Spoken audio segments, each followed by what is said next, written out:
Mas o negócio é o seguinte, estou decepcionado com o René Simões. Sempre gostei dele, mas não gosto mais. Porque eu estava corujando televisão, peguei um canal fechado, pelo logotipo eu não soube identificar que canal que era. O seu René Simões, que conhece um pouquinho de futebol, a Jamaica que eu diga, entendeu? Ele falou peremptoriamente, não precisa nem ter jogo sábado, o Flamengo já ganhou, porque o Palmeiras está desmilinguido. Ah, tenha paciência, René Simões. Você errou firme, hein? Que prazer falar contigo, te desejar um grande 2023, que a gente consiga encontrar os caminhos aí do nosso país e que você continue sendo esse sucesso que é, né? Mesmo quando você fala, né, essas histórias que todo mundo ouve e diz assim, será que o cara falou isso? Você tem tanta credibilidade que as pessoas passam até a acreditar que eu tenha falado uma coisa dessa mesmo, quando eu não falei. Eu até, pelo contrário, eu estou à noite trabalhando numa rádio aqui, na rádio Super Rádio Tupi, e eu dizia algumas coisas. Primeiro, o Flamengo tem o melhor elenco do futebol brasileiro, mas isso não faz dele o melhor time do futebol brasileiro. Outra, que o treinador chegou ao clube e o treinador teria que se adaptar aos jogadores, porque ele está chegando, esse time já tem uma história, era difícil, o treinador que chega gosta de um jogador sempre aberto pelos lados, e ele não teria como fazer isso, por exemplo, ele fez com o Roger Guedes, abriu o Roger Guedes no Corinthians, mas ele não vai conseguir fazer isso com o Pedro ou com o Gabigol, porque eles ficam se movimentando. O meio-campo ele gosta sempre de marcação muito lá em cima, ele não conseguiria fazer isso porque tem uma zaga mais lenta e isso foi responsável pelos espaços que aconteceram no meio-campo. Ao contrário, eu tinha assistido Palmeiras e São Paulo e tinha gostado muito da intensidade e da forma como o Abel colocou. Já no jogo do Palmeiras ele colocou o Rony pela direita, o Dudu pela esquerda, o Hendrick e o meio de campo, com o Veiga, o Gabriel Menino e o Zé Rafael. E eu tinha gostado muito do time, eu disse, olha, eles já jogaram juntos esse ano com grande intensidade. E o Flamengo veio mudando o time, fazendo termo alternativo, e em momento nenhum esse time jogou junto. Ah, mas esse time se conhece. Bom, esse time se conhece, não com a cabeça desse treinador. Então, há que se pensar nisso, e eu dizia, olha, esse jogo está muito aberto pela qualidade de um time e pela montagem do outro time. E acabou, foi um grande jogo, muito legal. Você que é santista, né? E a gente lembra daquele Santos, né? De ganhar de 5-3, 4-2, era gol para tudo quanto era lado. E a gente ficava muito encantado. Ontem foi muito legal ver um jogo 4-3. Ô René Simões, deu palpite então, você que acerta tudo.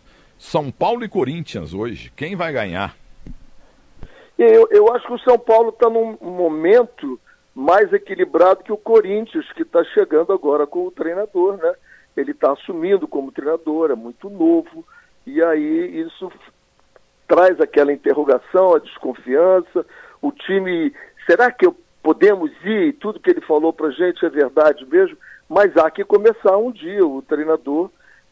Acho que vai ser um grande jogo. Acho que o São Paulo está um pouco à frente pela montagem dele, para o Rogério conhecer mais o elenco, o Rogério ter jogado mais, isso faz diferença. Mas o Corinthians é Corinthians, embora não ganhe no Morumbi há muito tempo, né, Milton?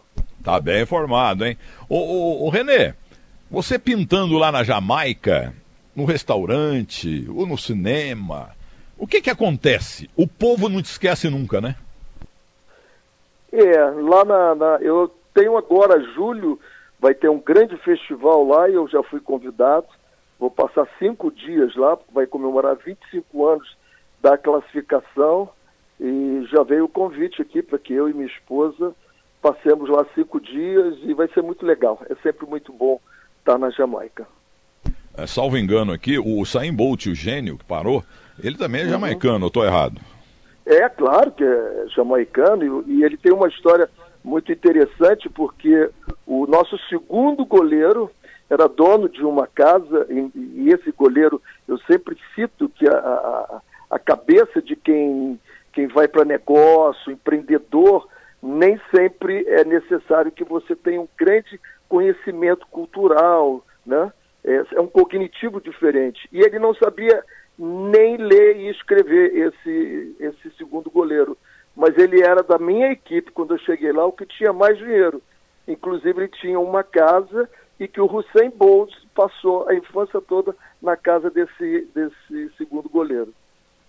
Tá vendo? Histórias e mais histórias.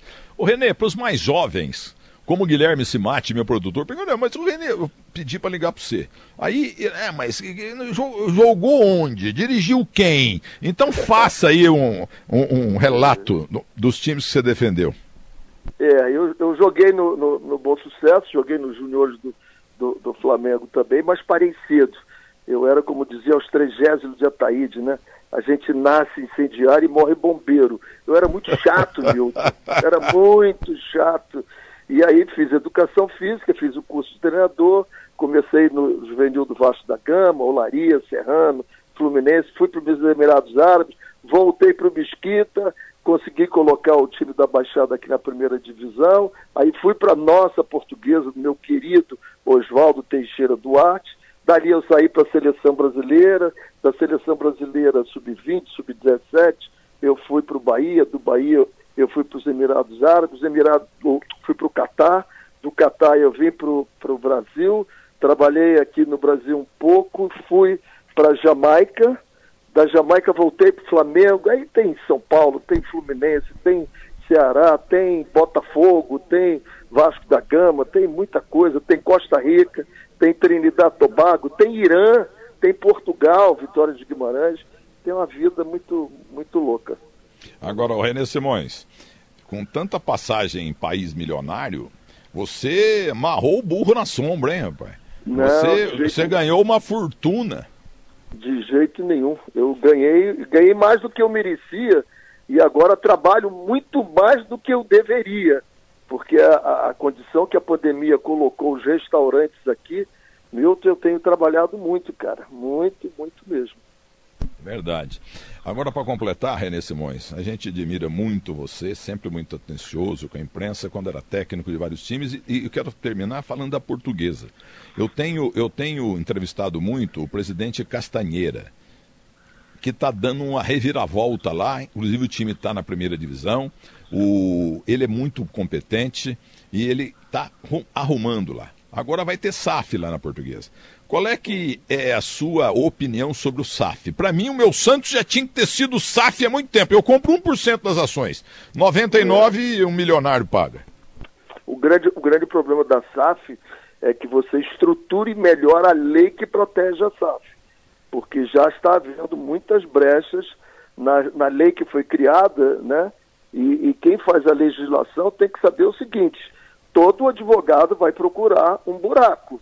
E já existem alguns buracos, porque nesse sistema que está acontecendo aqui já tem furos, as pessoas estão entrando e já tem investidores muito preocupados com isso.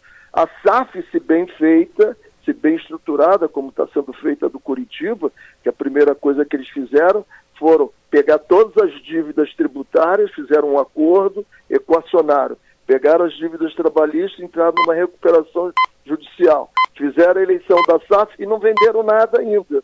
Estão aguardando para fazer todo o avaluation. Quanto custa o estádio do Curitiba? Quanto custa os jogadores? Quanto você tem de direitos se o jogador sair ou não? Depois que você fizer esse levantamento todo, você tem o valor do clube. Agora, os clubes que estavam desesperados, como o Cruzeiro, o Botafogo, o Vasco da Gama, fizeram alguns acordos e esses acordos pode ser que na frente eles lamentem um pouco mais.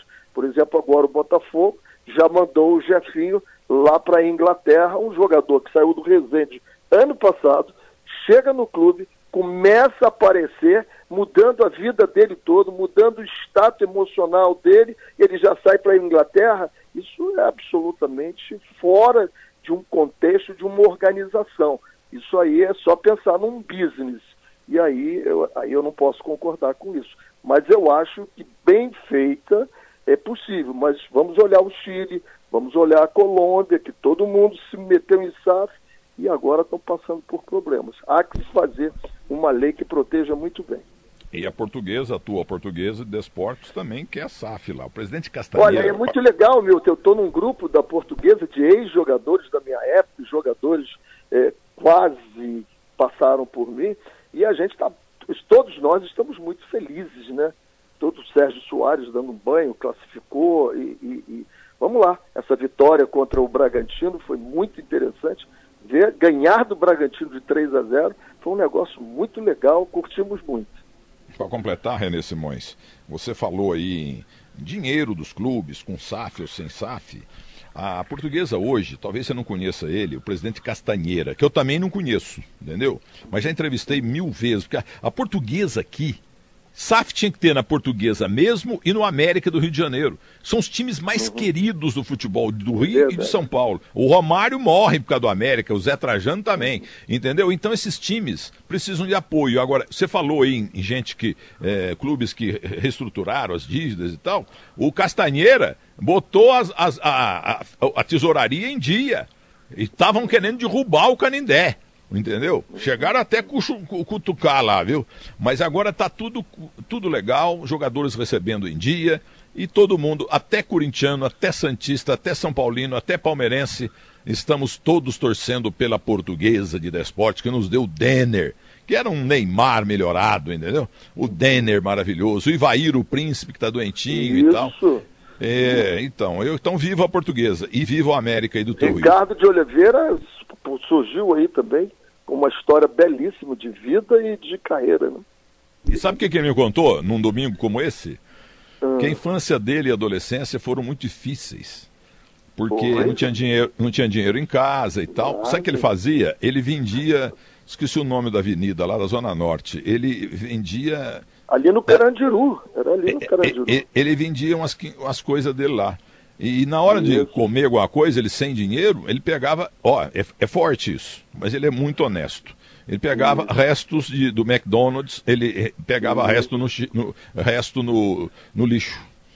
Um cara maravilhoso. O Carandiru, ali por trás, ele é fantástico, É um cara excepcional, vale a pena segui-lo.